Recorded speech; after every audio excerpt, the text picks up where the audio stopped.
Hurricane Dorian has created an inspiration for a local artist to recapture her dreams in a unique way. Antoinette Smith joins us live with the artist. Good morning again, Antoinette. Yes, LaDawn, right after Hurricane Dorian, this morning's guests, along with others, went on a mission to restore hope, starting first by preserving the island's history and then its art. And she's here this morning joining us on the morning edition is local Abaco artist Leann Russell. Thank you for joining us. Thanks for having me, Antoinette. So many people don't know you are from Green Turtle Key, and it has a very rich history, starting with the history of artist Alton Lowe. And after Dorian, you sort of went on a mission to restore his art. Talk to us a little bit about that. So Alton has been very integral since the 70s in encapsulating Green Turtle Key's history. Key West is our sister city. We have a history that has been intertwined with them since the 1700s. So he was actually the proprietor in the Albert Lowe Museum and the Sculpture Garden. You've been to Green Turtle, so you know that it still embodies a lot of the quaintness, or did pre-Dorian. We had a lot of destruction as far as homes that had been restored. The Albert Lowe Museum and also Alton's gallery that was on island. So he had in total about 70 original paintings of his that were in his on-island studio and also in the museum, and both of those structures were destroyed. So right after the storm, Amanda Coulson was pivotal in putting together a team from the Smithsonian. They came down. We did inspections of all of the work that we were able to salvage, and there were 42 pieces in all that were fully restored and that are a part of the show now at National Art Gallery called Refuge. Talk to me about why it was so important to restore those pieces of work. And you said it was quite a few pieces, but only a few were able to be fully restored. What's the process now of trying to save the other ones? So we do have a triage team that is on call from the Smithsonian. Right now it's a process of figuring out, are we going to do it in-house? It's obtaining funding, and it is also getting the work transported from Green Turtle Key in a very safe way that is not going to damage it any more than what it already is. So Alton Lowe, his work is sort of very important and instrumental in terms of Bahamian history and culture, and it's also part of Green Turtle Key. So talk to me about how the residents feel that you are taking the time, along with this other team, to preserve this history and this work. I think this is a very small thing as far as Green Turtle. Green Turtle has shown its resilience time and time again, but there is not a member of the community right now who is not very pivotal in the rebuild. We've had to be self-sufficient, so everyone knows what their role is. This, to me, was my passion project because of the network that I have built over the years in having these relationships at National Art Gallery and internationally in the artist community. So if this was my very small part that I could do and preservation of culture was it, then I was willing to step into that role. Now, while you were going through this process, you also stumbled upon an archive of photos of this great storm that happened over almost 100 years ago. 1932. And you created this beautiful body of work. So can you tell the audience about what it is and what it's all about?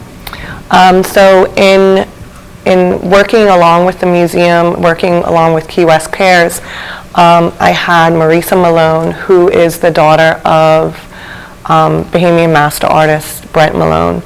She reached out to me and she said, I have my family archives. Amanda Diedrich, who's a historian who owns a home in Green Turtle Key, they had been working in Cohesion, and Amanda had pointed her in my direction. So going through, it was very bizarre seeing the similarities that happened after the 1932 hurricane, how it was very similar, politically, socially, the resilience of Green Turtle Key, the ties that they had with Key West, also government presence on the ground, and just the very bizarre similarities that this was in 1932 and it mirrored what was happening after 2019 with Dorian.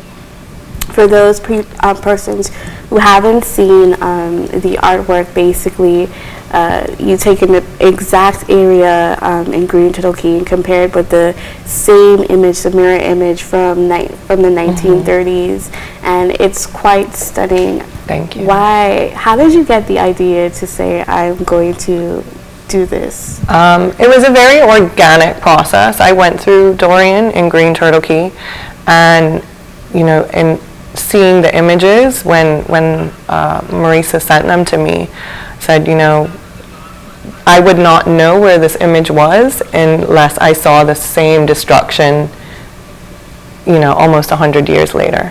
And it was eerily similar. If I would have seen the image pre-Dorian, I would not have known where it was. But in walking through afterwards, you only have a point of reference because the destruction was so similar. And so shockingly similar. So it only made sense for other people to experience it. This was, the medium that it would take for people to see it and visually it resonate right away. So Green Turtle Key has a whole lot of history, starting with the buildings that date all the way back to the Loyalists. And in your work, you start to document that back in the 1930s, and now that Dorian has destroyed that history once again. So what's it like for you preserving that little piece of history that dates far, far back?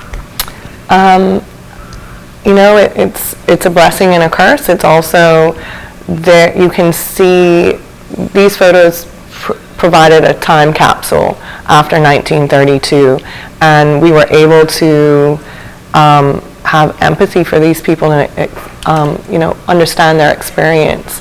And it became very clear to me that we need to do that after Dorian as well. It has to be preserved on a historical basis. In the arts, for culture, these buildings that no longer existed after 1932, we should document, pre and post Dorian as well. That's the only way that we're going to be able to create this lasting tapestry of history that will be able to trace the threads back. And your work at the National Art Gallery, as well as the art preservation, is not the only thing that's coming out of Hurricane Dorian. You also have a project coming up called Images of Hope. Can you tell us a little bit about what that is? Images of Hope is through the Green Turtle Key Foundation. We have collaborated, and the proceeds from the calendar are going to be donated to cultural preservation. We have 2 sites that we are sponsoring to preserve, and also to an artist fund for artists who were displaced after Dorian and getting them back up on their feet to where they can create. All right, so look out for Leann's upcoming project with all those great photographers. It's called Images of Hope, and it will be out soon. You can stay tuned to her Instagram page.